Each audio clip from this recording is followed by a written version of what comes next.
Il Signore sia con voi.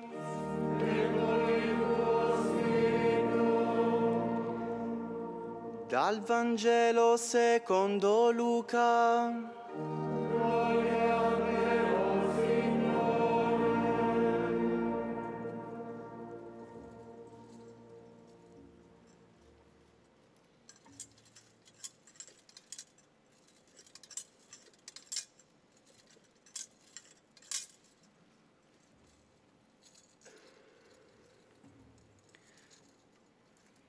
In quel tempo, l'angelo Gabriele fu mandato da Dio in una città della Galilea chiamata Nazaret, a una vergine promessa sposa di un uomo della casa di Davide, di nome Giuseppe. La vergine si chiamava Maria. Entrando da lei, disse: «Rallegrati, piena di grazia, il Signore è con te». A queste parole ella fu molto turbata e si domandava che senso avesse un saluto come questo. L'angelo le disse: «Non temere, Maria, perché hai trovato grazia presso Dio. Ed ecco, concepirai un figlio, lo darai alla luce e lo chiamerai Gesù. Sarà grande e verrà chiamato Figlio dell'Altissimo. Il Signore Dio gli darà il trono di Davide, suo padre, e regnerà per sempre sulla casa di Giacobbe, e il suo regno non avrà fine». Allora Maria disse all'angelo: «Come avverrà questo, poiché non conosco uomo?» Le rispose l'angelo: «Lo Spirito Santo scenderà su di te e la potenza dell'Altissimo ti coprirà con la sua ombra. Perciò colui che nascerà sarà santo e sarà chiamato Figlio di Dio. Ed ecco, Elisabetta, tua parente, nella sua vecchiaia ha concepito anch'essa un figlio, e questo è il 6° mese per lei, che era detta sterile. Nulla è impossibile a Dio». Allora Maria disse: «Ecco la serva del Signore, avvenga per me secondo la tua parola». E l'angelo si allontanò da lei. Parola del Signore.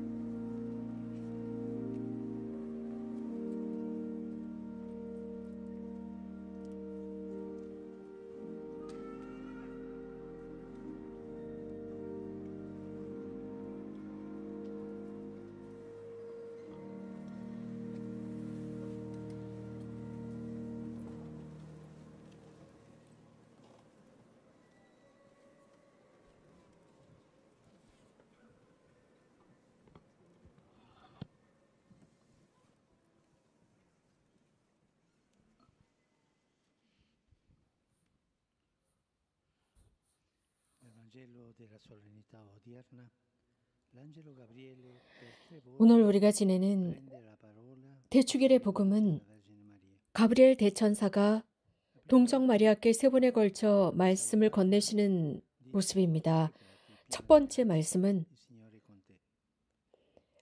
은총이 가득한 이여 기뻐하여라, 주님께서 너와 함께 계시다 라는 인사에 담겨 있습니다.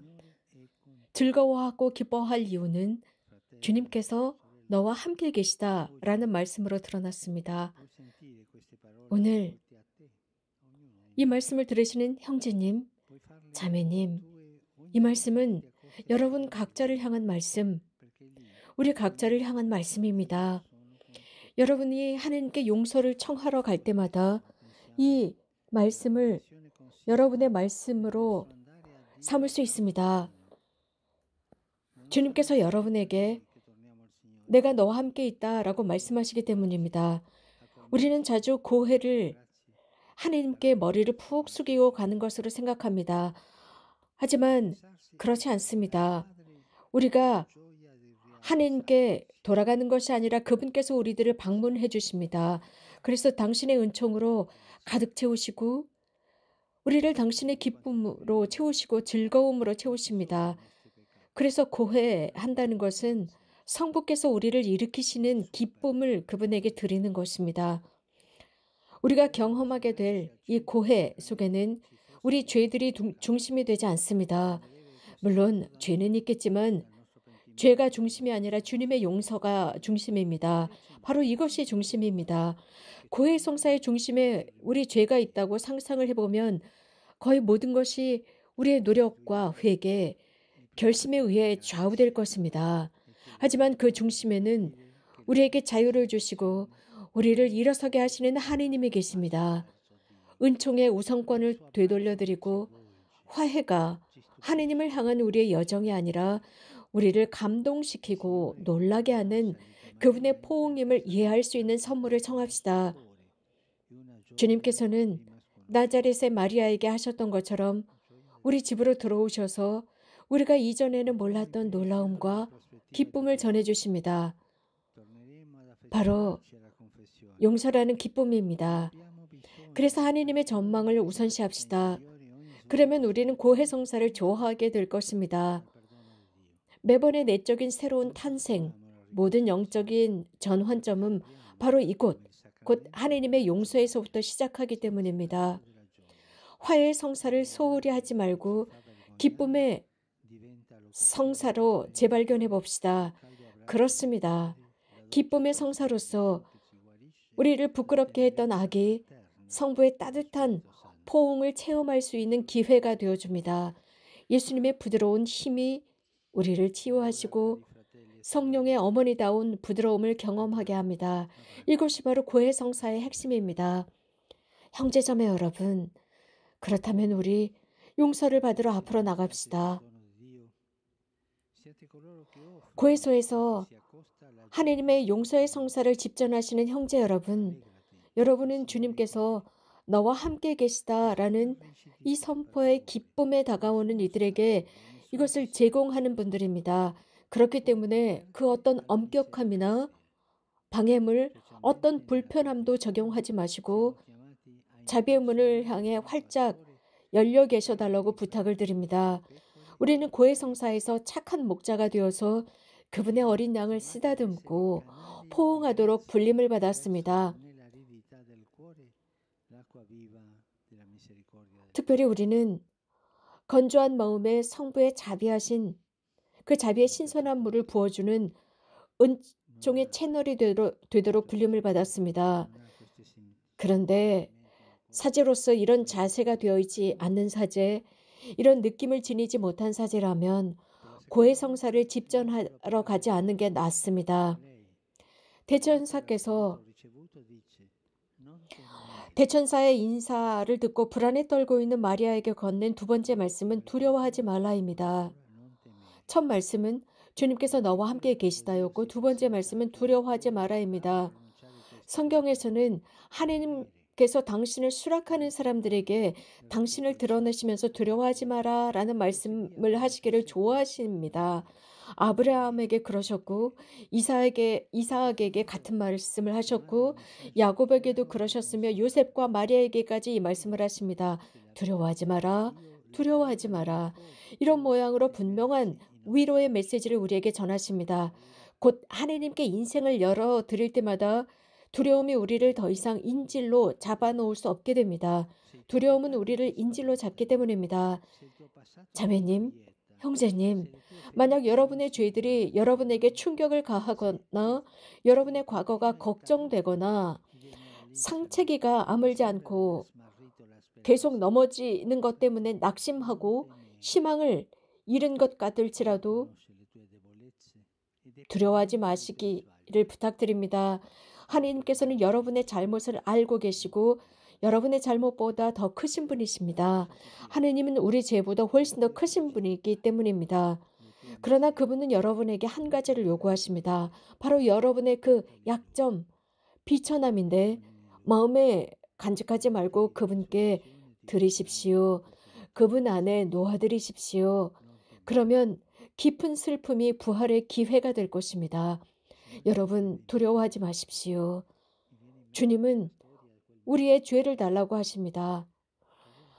저는 지금 사막의 한 은수자의 이야기가 생각납니다. 모든 것을 다 주님께 드렸습니다. 완전히 드리고 기도와 참회, 단식 생활 속에 살아갑니다. 그런데 주님은 자꾸만 뭔가를 달라고 하십니다. 그 은수자는 말씀드립니다. 주님 전부 드렸지 않습니까? 아직도 드릴 것이 더 있나요? 그러자 주님은 내 죄를 다오라고 하시는데 주님은 우리에게 이런 것을 요구하십니다. 두려워하지 마십시오. 복되신 마리아께서 우리를 동반해 주시고 그런 성모님도 당신의 불안을 하느님께 드리신 분입니다. 사실 천사의 그 선포는 실상 심각하게 두려워할 이유가 있는 말씀이었습니다. 무엇인가 생각 밖의 일이었습니다. 성부님의 힘을 넘어서는 일이어서 혼자서는 도저히 감당할 수 없는 일이었습니다. 매우 심각한 일들을 발생시킬 수 있는 일이었고 모세의 율법에 어긋나는 일이었고 요셉과 동네 사람들, 백성과의 문제들을 일으킬 수 있는 일이었는데 이 모든 것이 난관이 되었습니다. 그런데 두려워하지 마라입니다. 하지만 그 와중에도 마리아께서는 이러쿵저러쿵 하지 않으십니다. 두려워하지 마라라는 하느님께서 안심시켜 주시는 말씀으로 충분했기 때문입니다. 주님께 바짝 다가드십니다. 오늘 저녁 우리가 하려는 것처럼 말입니다. 우리는 자주 저항합니다. 우리의 확신으로 시작하려 하다가 이런 확신의 기운이 빠져버리고 나서야 비로소 하느님께 갑니다.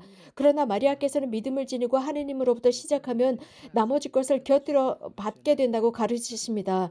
성모님은 두려움과 인생의 악을 근본적으로 치유하는 원천인 주님께 가라고 가르치십니다. 바티칸 안에 한 고해소 문 위에 쓰여져 있는 멋진 글귀가 있는데 하느님께 드리는 다음과 같은 글귀입니다. 당신께 멀어지면 넘어지는 것이며 당신께 돌아가면 부활이요 당신 안에 머무는 것은 존재함이로다 라는 말을 상기시킵니다. 당신께 멀어지면 넘어지는 것이며 당신께 돌아가면 부활이요 당신 안에 머무는 것은 존재함이로다. 비무장 상태인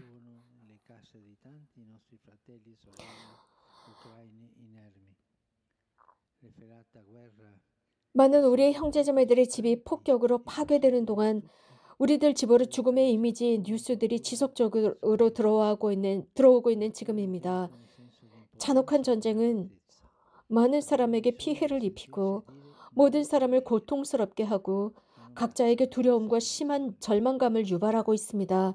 그래서 우리 내면은 무능력감과 부적합하다는 느낌을 받게 합니다. 두려워하지 마라 라는 말이 우리에게 필요합니다.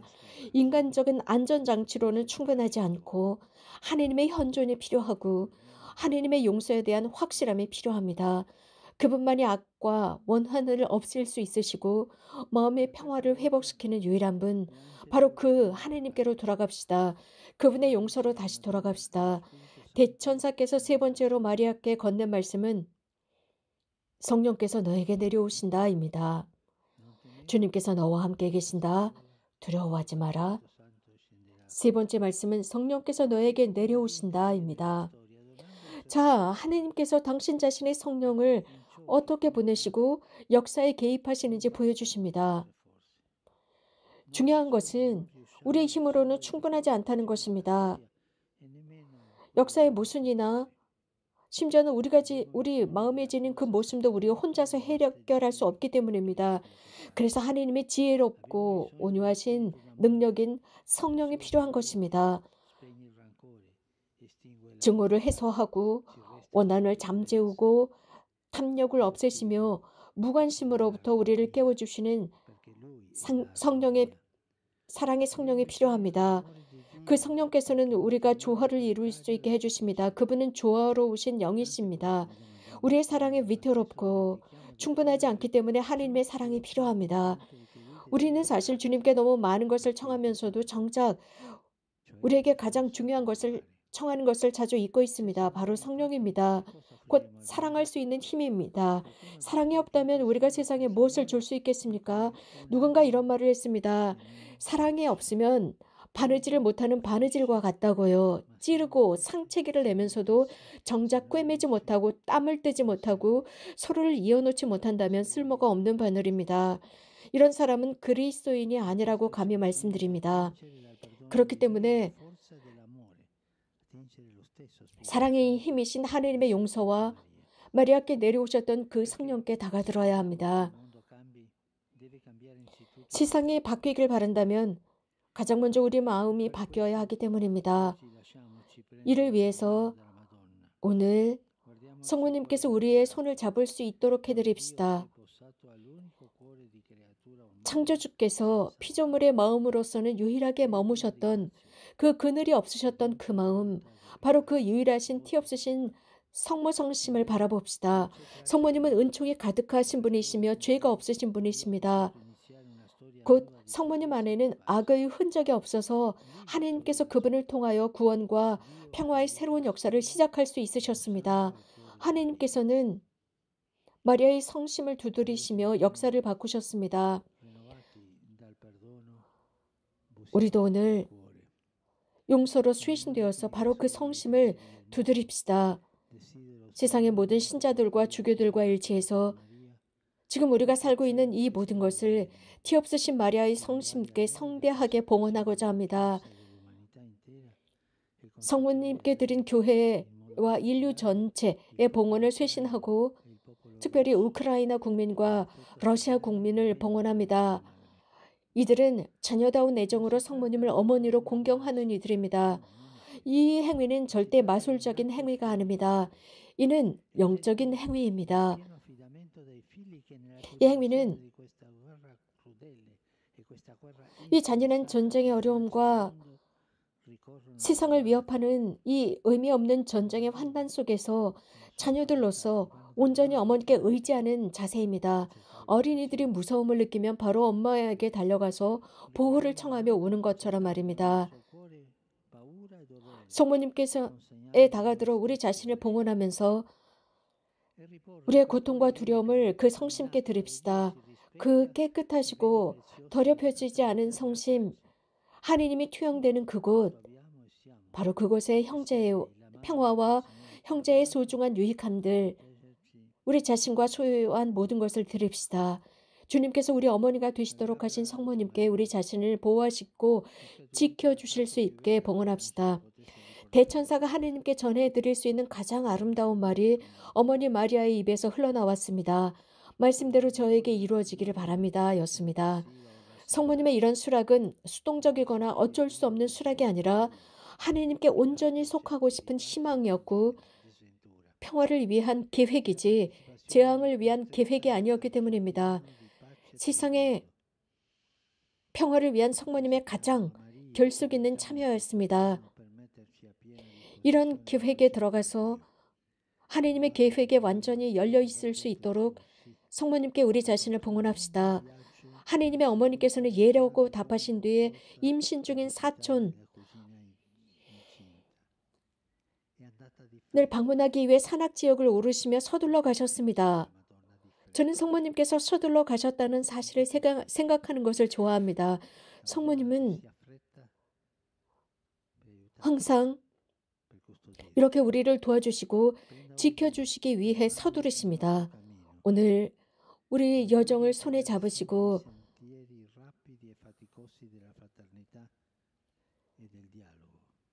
대화와 형제라는 가파르고 어려운 길을 인도하시고 평화의 길로 인도해 주소서.